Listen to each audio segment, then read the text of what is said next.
Tiba di kampung halaman, dua paskibraka asal Palembang ungkap pengalaman jadi petugas upacara di IKN.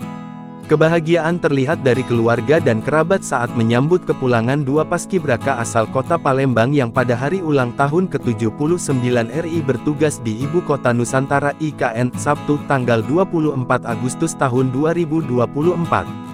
Al-Fatih Akrom Azufar dan Tahara Cahayara juga merasakan kebahagiaan serupa saat melihat keluarga sudah menunggu kepulangan mereka di Bandara Sultan Mahmud Badarudin, SMB, 2 Palembang.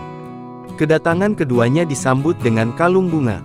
Tampak keluarga yang menyambut bergantian memberikan pelukan hangat seraya mengucapkan selamat kepadanya. Al-Fatih Akrom Azufar siswa SMAN plus 17 Palembang sedangkan Tahara Cahayara adalah siswi SMA Negeri 1 Palembang. Al-Fatih mengungkapkan rasa bangganya ketika bisa bertugas sebagai pasukan paskibraka di IKN pada momen HUT kemerdekaan. Seru, tegang sih. Terus kan ini satu kali seumur hidup juga, terus kebanggaan juga untuk keluarga dan ini kesempatan satu kali seumur hidup dan tentunya keluarga bangga. Saya sangat bangga dengan yang sudah dilakukan saat bertugas di upacara HUT kemerdekaan, ungkap Fatih saat dijumpai di Bandara SMB 2. Fatih dan Tahara sama-sama bertugas di pasukan 17 sebelah kiri. Ia mengaku saat melakukan persiapan dan latihan menjelang upacara di IKN sempat mengalami kesulitan ketika menyamakan gerakan. Kesulitannya sih samain temponya sih sama pas pampres.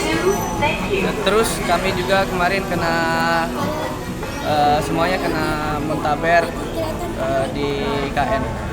Tak ada keluarga yang pernah berkecimpung di dunia paskibraka membuatnya merasa bangga atas capaiannya itu. Siswa kelas 11 tersebut mengaku sudah melakukan persiapan sejak awal tahun.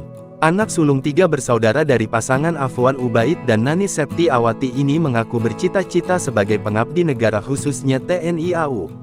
Hal yang sama diungkapkan Tahara Cahayara siswi kelas 11 SMAN 1 Palembang yang juga bertugas di kelompok yang sama dengan Fatih. Download Tribun X sekarang, menghadirkan lokal menjadi Indonesia.